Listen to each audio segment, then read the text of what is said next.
Kita buka acara ini membaca surat Al-Fatihah biar acara ini berjalan dengan lancar. Al-Fatihah. A'udzubillahiminasyaitonirrajim. Bismillahirrahmanirrahim. Alhamdulillahirabbil alamin. Mari kita menyanyikan lagu Indonesia Raya kepada ibu-ibu, diharap mohon berdiri. Mohon berdiri.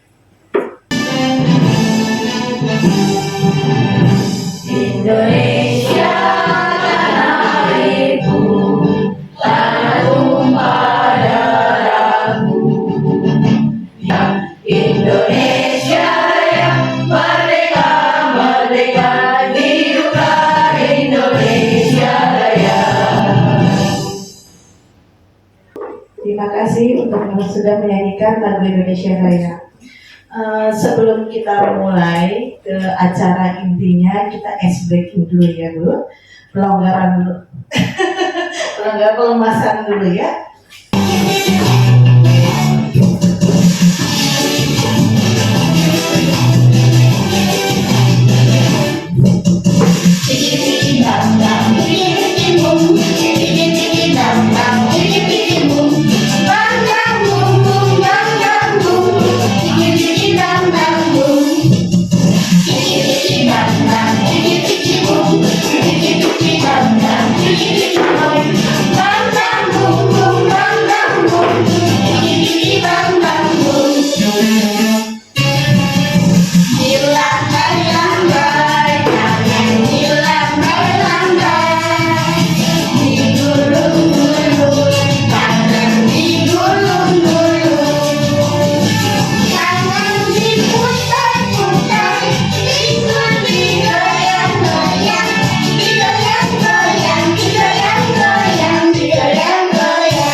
Perkenalan peserta diskusi pada hari ini. Kami mulai dari Kepala TKI.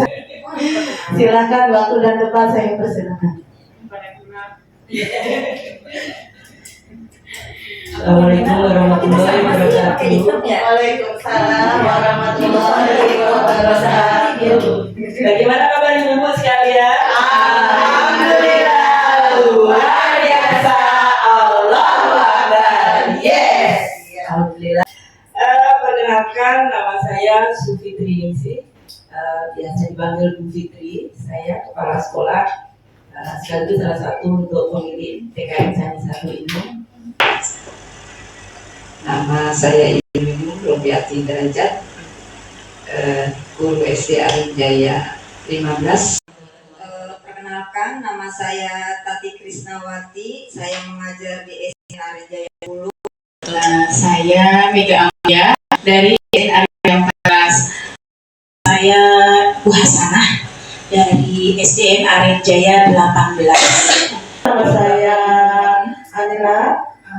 Saya bergabung di SDN Arin Jaya sejak tahun 2010.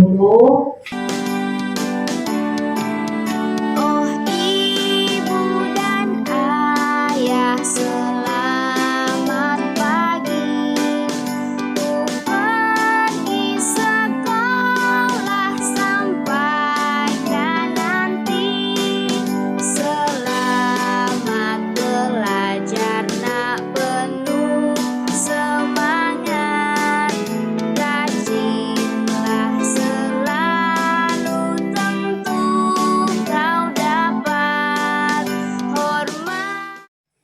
Nah, jadi terkait ke transisi PAUD SD, kalau kita sama-sama belajar di PMM, itu untuk mengantarkan anak-anak didik kita yang dari PAUD menuju ke kelas awal kelas 1, ini ada sebuah jembatan yang disebut dengan transisi PAUD SD itu dengan menggunakan adanya 3 indikator. Indikator 1, 2, dan 3. Jadi di sini disampaikan bahwa masa transisi itu bukanlah masa yang mudah bagi anak, karena terdapat berbagai perbedaan tuntutan antara di PAUD dengan di SD. Peraturan dan kebijakan di SD berbeda dengan di PAUD, sehingga anak dituntut untuk dapat melakukan berbagai penyesuaian secara cepat dan tepat yang kemudian memunculkan tekanan bagi anak. Lingkungan belajar yang mendukung penguatan transisi PAUD SD adalah lingkungan belajar yang mampu membangun jembatan yang layak agar anak didik dapat aman, nyaman, berjalan hingga mencapai kesiapan bersekolah. Saya ini ada 5 anak yang benar-benar memang sistemnya belum ada gambaran gitu ya. Nah, mau nggak mau kan kita harus pikirin nih Bu ya. Nggak mungkin walaupun katanya sampai kelas 2 ini anak masih fase A gitu. Pasti nanti di guru kelas 2-nya juga kan menuntut minimal 75% udah bisa baca tulis gitu. Nah, yang tadi saya pikir itu berarti yang saya rasakan selama ini berarti saya sudah memberikan pelabelan ya waktu asesmen penempatan kelas itu gitu. Berarti untuk besok kalau masih dikasih kelas 1 gitu.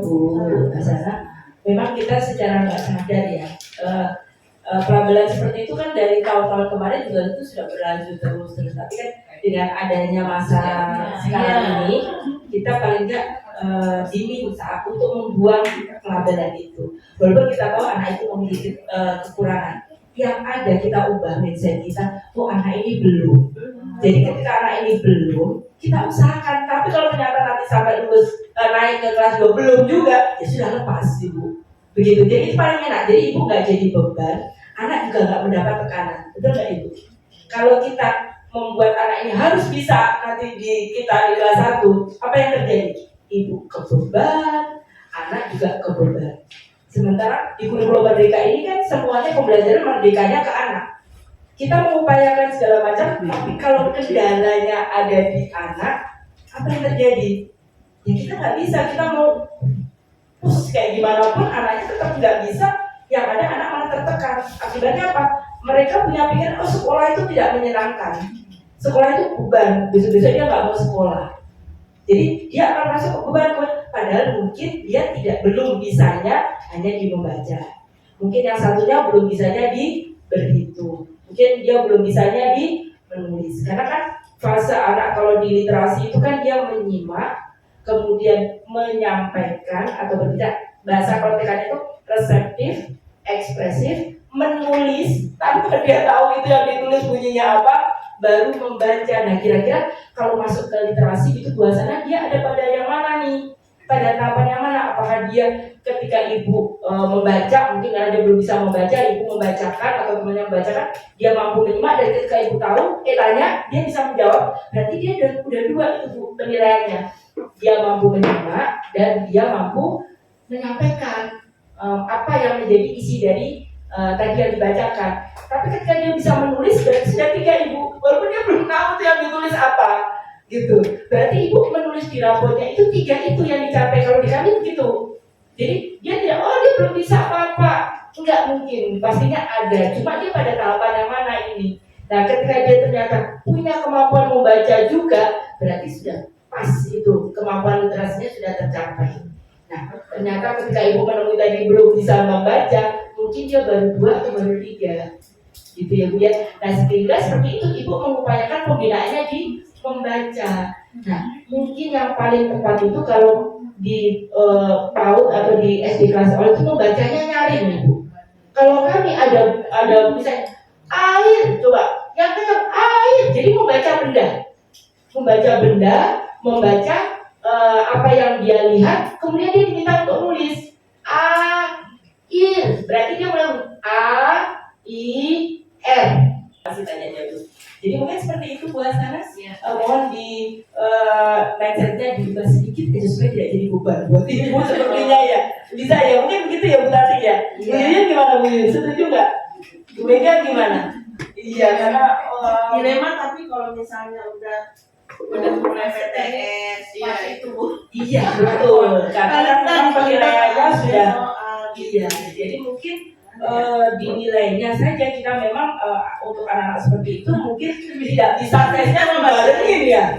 Apakah dalam semacam kayak apa namanya itu? Rapid. Sumatif. Iya, sumatifnya baruan yang nggak bisa sama yang musik. Nah itu kenapa ada pelabelan? Kalau mungkin kalau di Label sih belum. yang jadi mengikuti bukan mengikuti ya, merempet ke mendekati ke pelabuhan gitu ya. Iya. Kalau di SD 18 mungkin sistemnya kayak gitu ya, untuk pemetaan dikasih dulu biar 4 kelas itu tuh rata ya. Bagi ratanya. Sampai yang benar-benar ada yang tidak TK, ada yang memang ada yang TK yang memang dia Belum bisa. ABC-nya juga benar-benar dari awal sampai ini gimana ya caranya, sampai di satu baris itu Bu ada 10 atau 11 orang yang memang dia tuh tidak bisa baca. Iya Bu, mohon maaf, itu saya selama sebulan 2 bulan barisannya akan itu aja, karena memang yang ini udah bisa dilepas nih Bu, misalkan ya, yang ini memang belum benar-benar butuh bimbingan khusus, nggak bisa. Ada yang memang saya bisa, aku aja tuh nggak bisa ya Bu ya. Terus Nama aja tuh ada nggak bisa, jadi benar-benar kalau nggak membebani diri sendiri, kita mau lepas ya kasihan anaknya Bu. Kalau memang langsung dicampur, kalau memang dibedain ya jadi jatuhnya pelabelan, jadi kita membeda-bedakan ya gimana jadinya ya. Ini kalau udah terjun langsung, apalagi mau PTS, mau pas bagi rapot yang harus ada angka, ya memang harus mau nggak mau kita ya itu tanggung jawab kita terbebani, ya itu yang minimal harus bisa dulu beberapa suku kata gitu. Betul Ibu. Jadi memang kalau kita bicara dengan teori sama di lapangan itu kan Beda, ya. Kebijakan itu datangnya dari atasannya, nggak tahu di lapangan. Tapi paling tidak kita tidak membebankan diri kita terlalu berat. Kan beban hidup kita sudah berat Ibu.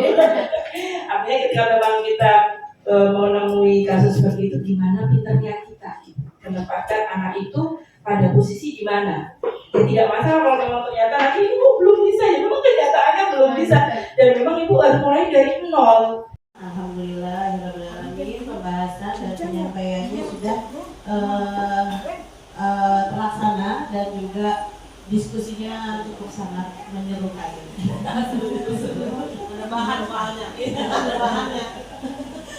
Mudah-mudahan dengan adanya acara ini kita saling menyambung tali silaturahmi seterusnya.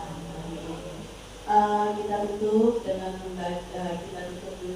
doa penutup ya. Penutupnya ini aja. Subhanallah. Ya. Bismillahirrahmanirrahim. Subhanallahumma wa bihamdika asyhadu an la ilaha illa anta astaghfiruka wa atubu ilaik. Kita ucapkan alhamdulillah, alhamdulillahirabbil alamin. Wassalamu